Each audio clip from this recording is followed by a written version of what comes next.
ओम शांति। 7 जनवरी 2023 के ईश्वरीय महावाक्य। पहले सुनते हैं मुरली के मुख्य पॉइंट्स। बाबा ने कहा, अभी राजधानी स्थापन हो रही है। यहाँ अंधश्रद्धा की कोई बात नहीं। जो जितनी मेहनत कर आप समान बनाएंगे उतना उच्च पद पाएंगे। पहले तुम्हें बाबा के पास रजिस्टर होना है। जब संपूर्ण निर्विकारी पने का कसम उठाओ और रहकर भी दिखाओ, तब ही बाप उसे रजिस्टर करते हैं। इस भारत को स्वर्ग बनाने की सेवा में जो अपना सब कुछ लगाते हैं वही फिर वर्षा भी पाते हैं। तुमको तो सब कुछ बाबा पर बलि चढ़ाना है।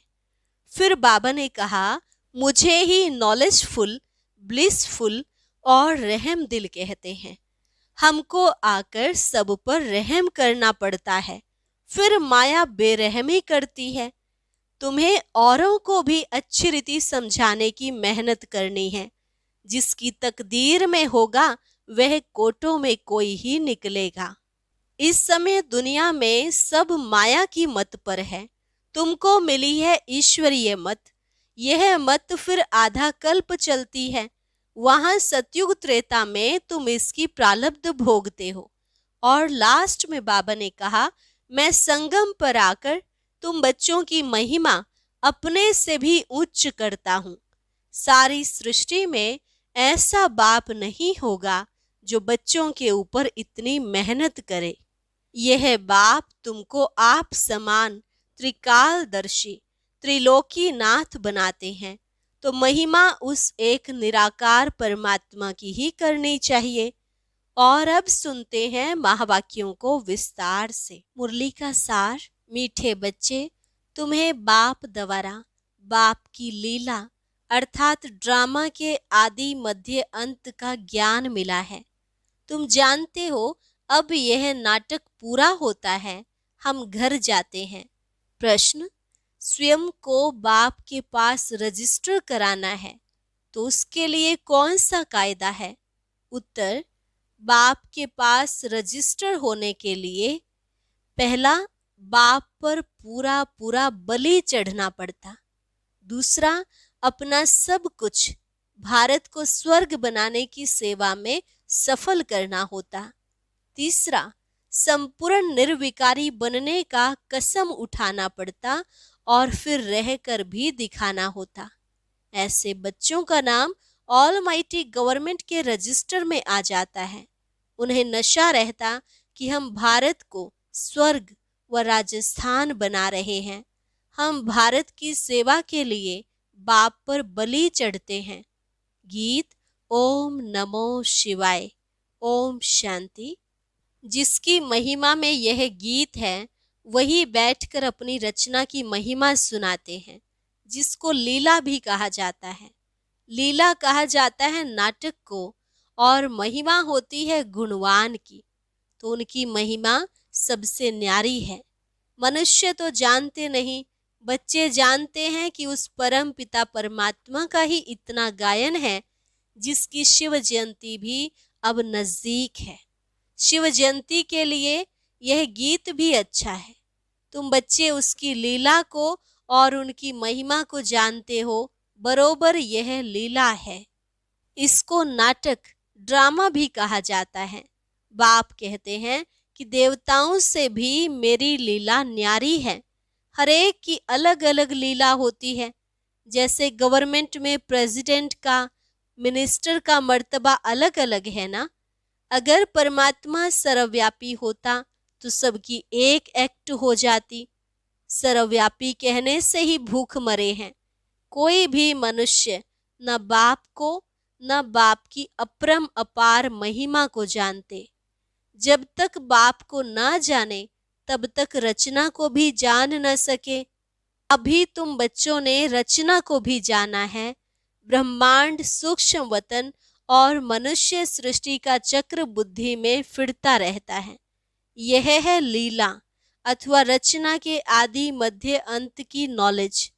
इस समय दुनिया के मनुष्य हैं नास्तिक, कुछ भी नहीं जानते और गपोड़े कितने लगाते हैं। साधु लोग भी कॉन्फ्रेंस आदि करते रहते हैं। बिचारों को यह पता ही नहीं कि अब नाटक पूरा होता है, अभी कुछ टच होता है, जबकि नाटक पूरा होने को आया है। अभी सब कहते हैं राम राज्य चाहिए। क्रिश्चियन के राज्य में ऐसे नहीं कहते थे कि नया भारत हो। अभी बहुत दुख है तो सभी आवाज करते हैं कि हे प्रभु दुख से छुड़ाओ। कलयुग अंत में जरूर जास्ती दुख होगा। दिन प्रतिदिन दुख वृद्धि को पाता जाएगा। वे समझते हैं सभी अपना अपना राज्य करने लग पड़ेंगे, परंतु यह विनाश तो होना ही है, यह कोई जानते नहीं। तुम बच्चों को कितना खुशी में रहना चाहिए। तुम किसको भी कह सकते हो कि बेहद का बाप स्वर्ग रचता है, तो बच्चों को भी स्वर्ग की बादशाही होनी चाहिए।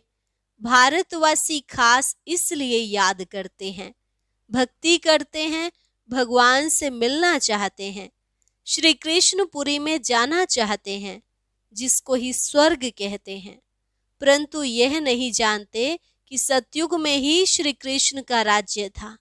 फिर अभी कलयुग पूरा होगा, सतयुग आएगा, तब फिर श्री कृष्ण का राज्य होगा। यह तो सभी जानते हैं कि शिव परमात्मा की सभी संतान हैं। फिर परमात्मा ने नई सृष्टि रची होगी तो जरूर ब्रह्मा के मुख द्वारा रची होगी। ब्रह्मा मुख वंशावली तो जरूर ब्राह्मण कुलभूषण होंगे। वह समय भी संगम का होगा।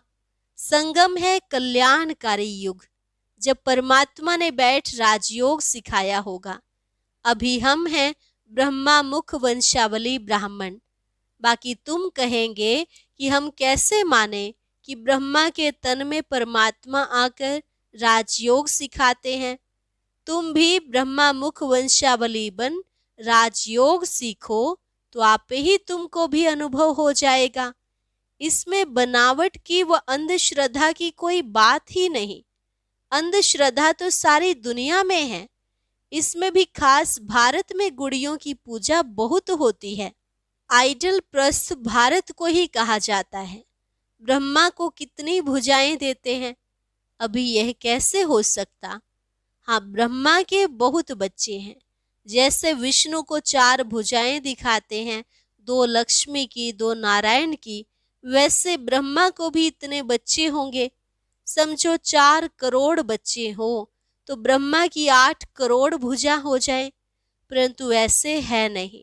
बाकी प्रजा तो जरूर होगी। यह भी ड्रामा में नोंद है। बाप आकर यह सब बातें समझाते हैं। वे तो समझ नहीं सकते कि आखिरीन क्या होना है। कितने प्लान्स बनाते हैं, किस्म किस्म के प्लान्स बनाते हैं। यहाँ बाबा का तुम बच्चों के लिए एक ही प्लान है और यह राजधानी स्थापन हो रही है। जो जितनी मेहनत कर आप समान बनाएंगे उतना उच्च पद पाएंगे। बाप को नॉलेजफुल, ब्लिसफुल, रहम दिल कहते हैं। बाप कहते मेरा भी ड्रामा में पार्ट है। माया सब पर बेरहमी कर रही है, हमको आकर रहम करना पड़ता है। तुम बच्चों को राजयोग भी सिखाता हूँ, सृष्टि चक्र का राज भी समझाता हूँ। नॉलेजफुल को ज्ञान का सागर कहा जाता है। तुम बच्चे जानते हो, किसको समझा भी सकते हो। यहाँ अंधश्रद्धा की तो कोई बात ही नहीं। हम निराकार परम पिता परमात्मा को मानते हैं। पहले पहले उनकी महिमा करनी चाहिए। वह आकर राजयोग द्वारा स्वर्ग रचते हैं, फिर स्वर्गवासियों की महिमा करनी चाहिए। भारत स्वर्ग था तो सभी सर्वगुण संपन्न 16 कला संपूर्ण थे।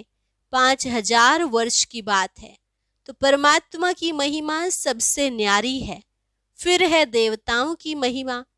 इसमें अंधश्रद्धा की कोई बात नहीं। यहाँ तो सब बच्चे हैं, फॉलोअर्स नहीं हैं। यह तो फैमिली है। हम ईश्वर की फैमिली हैं। असल में तो हम सब आत्माएं परम पिता परमात्मा के बच्चे हैं, तो फैमिली हुई ना। वह निराकार फिर साकार में आते हैं। इस समय यह वंडरफुल फैमिली है। इसमें संशय की बात ही नहीं। शिव की सभी संतान हैं, प्रजापिता ब्रह्मा की संतान भी गाए हुए हैं। हम ब्रह्मा कुमार कुमारियां हैं। नई सृष्टि की स्थापना हो रही है, पुरानी सृष्टि सामने है। पहले तो बाप की पहचान देनी है। ब्रह्मा वंशी बनने बिगर बाप का वर्षा मिल न सके। ब्रह्मा के पास यह ज्ञान नहीं है। ज्ञान सागर शिव बाबा है, उनसे ही हम वर्षा पाते हैं। हम हैं मुख्य वंशावली, सभी राजयोग सीख रहे हैं। हम सबको पढ़ाने वाला शिव बाबा है, जो इस ब्रह्मा तन में आकर पढ़ाते हैं। यह प्रजापिता ब्रह्मा जो व्यक्त है, वह जब संपूर्ण बन जाते हैं तब फरिश्ता बन जाते हैं। सूक्ष्म वतन वासियों को फरिश्ता कहा जाता है। वहां हड्डी मांस नहीं रहता। बच्चियां साक्षात्कार भी करती हैं। बाप कहते हैं, भक्ति मार्ग में अल्पकाल का सुख भी मेरे द्वारा ही तुमको मिलता है। दाता मैं एक ही हूं, इसलिए ईश्वर अर्पण करते हैं। समझते हैं ईश्वर ही फल देते हैं। साधु संत आदि का कभी नाम नहीं लेते हैं। देने वाला एक बाप है। करके निमित्त कोई द्वारा दिलाते हैं, उनकी महिमा बढ़ाने के लिए। वह सब है अल्पकाल का सुख, यह है बेहद का सुख। नए नए बच्चे आते हैं तो समझते हैं जिस मत पर हम थे उनको फिर हम यह नॉलेज समझाएं। इस समय सब माया की मत पर हैं। यहाँ तो तुमको ईश्वरीय मत मिलती है। यह मत आधा कल्प चलती है, क्योंकि सतयुग त्रेता में हम इसकी प्रारब्ध भोगते हैं। वहां उल्टी मत होती नहीं, क्योंकि माया ही नहीं है। उल्टी मत तो बाद में ही शुरू होती है। अब बाबा हमको आप समान त्रिकालदर्शी त्रिलोकीनाथ बनाते हैं। ब्रह्मांड का मालिक भी बनते हैं, फिर सृष्टि के मालिक भी हम बनते हैं। बाप ने बच्चों की महिमा अपने से भी उच्च की है। सारी सृष्टि में ऐसा बाप कभी देखा जो बच्चों के ऊपर इतनी मेहनत करे और अपने से भी तीखा बनाए। कहते हैं, तुम बच्चों को विश्व की बादशाही देता हूं, मैं नहीं भोगता। बाकी दिव्य दृष्टि की चाबी मैं अपने हाथ में रखता हूं। भक्ति मार्ग में मुझे बहुत काम में आती है। अब भी ब्रह्मा का साक्षात्कार कराता हूं कि इस ब्रह्मा के पास जाकर राजयोग सीख भविष्य प्रिंस बनो। यह तो बहुतों को साक्षात्कार होता है। प्रिंस तो सभी ताज सहित होते हैं। बाकी बच्चों को यह पता नहीं पड़ता कि सूर्यवंशी प्रिंस का साक्षात्कार हुआ व चंद्रवंशी प्रिंस का। जो बाप के बच्चे बनते हैं वह प्रिंस प्रिंसेस तो जरूर बनेंगे, फिर आगे व पीछे। अच्छा पुरुषार्थ होगा तो सूर्यवंशी बनेगा, नहीं तो चंद्रवंशी। तो सिर्फ प्रिंस को देख खुश नहीं होना है। यह सब पुरुषार्थ पर मदार रखते हैं। बाबा तो हर बात क्लियर कर समझाते हैं। इसमें अंधश्रद्धा की बात नहीं है। यह है ईश्वरीय फैमिली। इस हिसाब से तो वह भी ईश्वरीय संतान है, परंतु वह कलयुग में है, तुम संगम पर हो। किसके पास भी जाओ बोलो हम शिव वंशी ब्रह्मा मुख वंशावली ब्राह्मण ही स्वर्ग का वर्षा पा सकते हैं। किसको अच्छी रीति समझाने की मेहनत करनी पड़ती है। 150 को समझाएं तब उनसे कोई एक निकले।